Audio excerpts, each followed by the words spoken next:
Very good evening दोस्तों। मैंने यहाँ पे जो लिखा है वो एकदम सिंपल भाषा में सिंपल फॉर्मेट में लिखा है। जो भी बेसिक्स है, जिन लोगों के पास बेसिक नॉलेज नहीं है ऑप्शन ट्रेडिंग का या फिर ऑप्शंस का, जैसे कि इंट्रोडक्शन ही मालूम नहीं है जैसे कि ऑप्शन क्या है, तो ये एकदम जनरल बेसिक वीडियो है। जिस लोगों को मालूम है, पता है, उन लोगों के लिए कुछ खास नहीं है। पर जिन लोगों को ये मालूम नहीं है, तो ये ऐसा कोई स्पेशल नॉलेज वाला या स्किल वाला वीडियो नहीं है।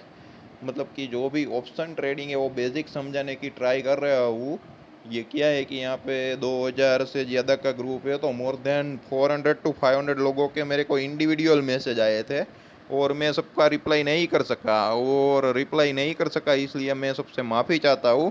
तो क्या है कि ये एक जरिया है, उनके जरिए मैं आप सब लोगों को आंसर दे सकता हूँ कि ये जो ऑप्शन ट्रेडिंग का बेसिक्स है क्या, वो आपको हीरो भी बना सकते हैं या जीरो भी बना सकते हैं। और उसमें जो भी रहता है वो प्रीमियम मेन रहता है। क्या है, कैसे है, मैं आपको समझाता हूँ।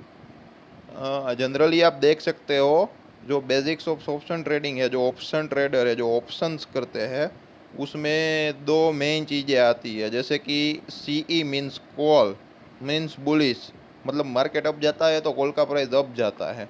और P means put, means bearish, market नीचे जाता है तो पुट का प्राइस बढ़ता है। तो अगर मार्केट बुलिश हो तो कॉल बाई करना चाहिए, मार्केट बेरिश हो तो पुट बाई करना चाहिए। लेकिन ये बात खास ध्यान रहे कि जब मार्केट रेंज बाउंड रहता है तो पूरा प्रीमियम जो है वो ईट होता है। मतलब कि जो भी प्रीमियम है वो डेप्रिशिएट होता है। तो ये बात ख्याल में रखने का और ध्यान में रखने का और उसके मुताबिक ट्रेड लेने का। अगर फास्ट मूवमेंट आती है अप साइड या डाउन साइड, तो ही कॉल या पुट में पैसे बनते हैं। उसमें क्या है कि सब लोगों को लगता है ये आसान है, पैसा कम है चाहिए, इन्वेस्टमेंट कम चाहिए। लेकिन सबसे ज़्यादा लॉस इसमें ही लोग करते हैं। जितने भी लोग कॉल पुट में करते हैं उसमें मैक्सिमम लॉस कॉल पुट में ही होता है। तो उसमें क्या है कि तीन चीज़ें हैं, निफ्टी है, बैंक निफ्टी है जिसको इंडेक्स कहते हैं, और जो भी स्टॉक्स है निफ्टी 50 या कोई भी स्टॉक्स ले लो, उसको स्टॉक ऑप्शन कहते हैं। जैसे कि मैंने लिखा है, उसकी जो एक्सपायरी रहती है वो मंथली रहती है, और निफ्टी बैंक निफ्टी की जो भी एक्सपायरी रहती है वो वीकली रहती है, यानी कि एवरी थर्सडे को रहती है, गुरुवार को, बृहस्पतिवार। तो आप लोग देख सकते हैं, पहले हम स्टॉक ऑप्शन का ले लेते हैं क्योंकि वो मंथली एक्सपायरी होती है। तो उसमें जो प्रीमियम होता है वो डेप्रिशिएट जब एंड ऑफ द मंथ होता है तब होता है। मतलब कि जो भी मंथ आता है लास्ट में, जैसे कि 26, 27, 28, जो भी डेट है, जो भी तारीख है, मतलब कि जो भी एंड है, वहाँ पे प्रीमियम डीके होता है, मतलब कि डेप्रिशिएट होता है। जैसे कि मैंने दो एग्जांपल दिए हैं, रिलायंस और एसबीआई। तो जो रिलायंस है उसकी जो अभी लोट साइज है वो 505 है। तो मतलब कि जो भी प्राइस चल रही है उसकी, 1 रुपये, 2 रुपये, 3 रुपये, तो जो भी है वो 505 पे आपको बाई करोगे तो आपको एक लॉट साइज ही मिलेगी। अगर फ्यूचर में भी बाई या शॉर्ट सेल करोगे या ऑप्शन में कॉल या पुट लोगे तो इनसे कम नहीं हो सकता। इनसे आप मल्टीप्लाई कर सकते हो, 1, 2, 3, मतलब कि क्वांटिटी बढ़ा सकते हो उसके हिसाब से, 505 के हिसाब से, 505 इंटू 2, 3, 4, 5, उस हिसाब से।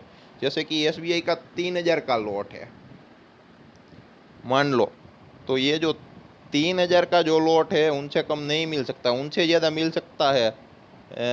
3000 इंटू 1, 3000 इंटू 2, 3, 4, उस हिसाब से आप ले सकते हो। और उसका जो प्रीमियम होता है वो depreciate end of the month होता है। तो उसमें क्या है कि ज़्यादा दिक्कत नहीं रहती है। लेकिन क्या है कि जब मंथ शुरू होता है ना, तो प्रीमियम बहुत हायर होता है ना, तो कॉल या पुट का प्राइस एकदम बहुत ही बढ़िया ऊंचा रहता है। तो क्या है कि वो एकदम महंगा रहता है। तो जनरली जो भी हम सामान्य पीपल है वो अफोर्ड नहीं कर सकते उसकी ख़रीदारी, तो उस हिसाब से रहता है। तो ये जो बेसिक नॉलेज था, ये जो था वो स्टॉक ऑप्शन का था। अगर मान लो कि रिलायंस या एसबीआई बाई साइड है, तो आपको फ्यूचर नहीं ले सकते, मतलब कि कॉल ले सकते हो। तो आपको जो SBI का 3,000 का जो लॉट है, मतलब जो भी चल रहा है अभी, मान लो कि उसका प्राइस 195 चल रहा है, SBI का 200 होने वाला है, तो आप 200 का या 200, 205 या 210, मतलब कि 205 या 210 रुपये का कॉल ले सकते हो। मतलब कि जो 5 रुपया चल रहा है वो 8-9 रुपया होगा। तो मान लो कि अगर 5 रुपये के हिसाब से 3,000 का लॉट हुआ तो उसका इन्वेस्टमेंट 15,000 हुआ। तो ये एंड ऑफ द मंथ है ना, वो जीरो भी हो सकता है। तो मान लो कि अगर ये 3,000 का लॉट है, अगर वो 50 पैसे में मिल रहा है तो उसका जो भी बाइंग प्राइस है वो 1,500 रुपये होगा, 1500। तो क्या है कि end of the month chance भी रहते हैं, कभी कभी बढ़ जाता है। लेकिन जुआ नहीं खेलना चाहिए, सोच समझ के खेलना चाहिए। अगर रिस्क उठा सकते हो तो लेना चाहिए। तो कभी कभी क्या है कि अगर चल जाए तो जैकपॉट भी साबित हो सकता है, पर ऐसा बहुत कम बार होता है। लेकिन लालच में नहीं जाना चाहिए। लिमिटेड प्रॉफिट लिमिटेड लॉस ही रूल है इंट्राडे ट्रेडर्स के लिए, या जो भी शॉर्ट टर्म पोजिशनल करते हैं। अगर लॉन्ग टर्म में हो तो आपको कोई इश्यू नहीं है, अगर चला भी जाए तो काफ़ी सारे स्टॉक्स ऐसे हैं जो 10-20 पैसे होते हैं, वहाँ से 1 रुपया हो जाता है और उसका लॉट साइज 3,000 होता है। मान लो कि SBI 10 पैसे में मिला आपको, तो वो 300 रुपीज़ का ही इन्वेस्टमेंट हुआ, और 1 रुपये चल गया तो वो 2,700 रुपीज़ आपका प्रॉफिट हुआ। मतलब कि होता कम है, लालच में नहीं पड़ना चाहिए। तो उसको वन टाइप ऑफ जैकपॉट समझ सकते हैं, पर यहाँ पे जैकपॉट नहीं है। लेवल पे काम करो, जो भी स्टॉप लॉस आए वो ले लो। एंड ऑफ द मंथ तो स्टॉप लॉस होता ही नहीं है, जीरो ही हो जाता है। तो हमारा जीरो ही स्टॉप लॉस, जो भी इन्वेस्टमेंट है वो जीरो हो जाएगा, ये बात हमेशा ध्यान में रखिए। तो ये जो था वो स्टॉक ऑप्शन मंथली एक्सपायरी था। अब मैं समझाता हूँ बैंक निफ्टी वीकली एक्सपायरी और निफ्टी वीकली एक्सपायरी, वो सब दरअसल सेम ही है। जो भी एक्सपायरी रहती है वो थर्सडे को रहती है। मान लो कि ये 20,000 का कॉल है बैंक निफ्टी का और 20,000 का पुट है। हमें लगती है बैंक निफ्टी 400 से 500 पॉइंट अप जाएगी, और मान लो कि हमारा जो भी एनालिसिस है वो सही पड़ गया। तो मान लो कि हमने कॉल लिया था, वो स्पीड में 400 से 500 पॉइंट अप हुई बैंक निफ्टी, तो हमारा कॉल भागेगा और हमको प्रॉफिट मिलेगा। मतलब जो भी है, अगर कॉल पुट में स्टॉप लॉस टारगेट नहीं डालने चाहिए। उसमें क्या है कि बैंक निफ्टी में ही जो भी कैश लेवल आते हैं उसके मुताबिक स्टॉप लॉस टारगेट लगाने चाहिए, वरना क्या है कि कॉल या पुट में स्टॉप लॉस हिट हो ही जाता है। तो ये जो बैंक निफ्टी वीकली एक्सपायरी है, 20,000 का कॉल लिया, तो मान लो कि 19,700, मतलब कि यहाँ से 300 पॉइंट नीचे गिरे बैंक निफ्टी, तो 19,700 पे स्टॉप लॉस हम रख सकते हैं, अगर मान लो कि बुलिश साइड है तो। और मान लो कि अगर 20,000 से 400-500 पॉइंट ऑफ है, तो 20,400 या 20,500 आ जाए तो हमारा जो भी कॉल है वो बुक कर लेना। और इसकी जो लॉट साइज होती है वो 20 रहती है, और निफ्टी की जो होती है वो 75, मतलब कि 75 का एक लॉट होता है।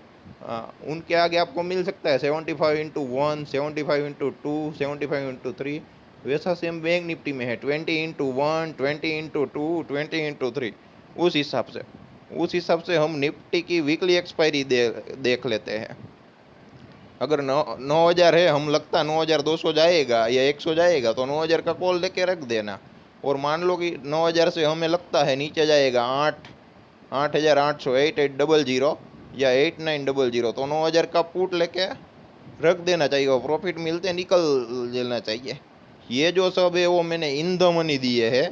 लेकिन क्या है कि इसका प्राइस थोड़ा ज़्यादा होता है ना, तो लोग कम भाव के चक्कर में आउट ऑफ द मनी करते हैं। मान लो कि अगर 9,000 है, हमें लगता है वो निफ्टी यहाँ से 8,500 आएगी, गिरेगी, और मतलब कि 8,900 या 8,800 ही गिरेगी, तो हमने किया कि 8,400 या 8,300 के पुट ले लिया। तो मार्केट गिरेगा तो भी मूवमेंट नहीं आएगी, क्योंकि ये बहुत ही फार है, जिसको आउट ऑफ द मनी बोलते हैं। तो बैंक निफ्टी में भी लोग वैसा करते हैं। अगर 20,000 चल रहा है तो आपने 18,000 का पुट ले लिया, तो 20,000 से 19,000 भी आ जाएंगे ना, तो भी आपका पुट नहीं चलने वाला है, भले ही आपकी पोजीशन बेरिश हो। तो इन द मनी करो। अगर महंगा लगे तो ट्रेड मत लो, या अगर आपके पास पैसा इन्वेस्टमेंट बहुत ही बढ़िया है तो फ्यूचर में ही करने की ट्राई करो। जब मार्केट रेंज बाउंड रहता है ना, तब प्रीमियम डेप्रिशिएट होगा ही होगा, और वो लोग प्रीमियम डेप्रिशिएट करेंगे ही करेंगे। और उसके जो एडवांस लेवल में बाइंग सेलिंग कैसे किया जाता है, क्या किया जाता है, उसका मैं दूसरा वीडियो रखने की ट्राई करूँगा। मतलब कि ये जो बेसिक्स है वो मैंने आपको, बेसिक जितना भी था वो सब मैंने आपको समझा दिया।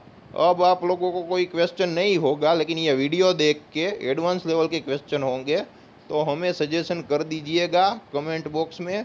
जो भी क्वेश्चन हो वो पूछ लीजिएगा, हम अपना बेस्ट देने की ट्राई करेंगे और एडवांस लेवल पे भी वीडियो बनाने की ट्राई करेंगे कॉल पुट में। ये जो वीडियो था वो एकदम जनरल था, लेकिन जो भी जनरल होता है वो बहुत ही यूज़फुल ही होता है। वो कहते हैं ना, simplicity is the best policy. तो ये उसके मुताबिक है। धन्यवाद दोस्तों। गुड नाइट, सुप्रभात, सॉरी, शुभ रात्रि।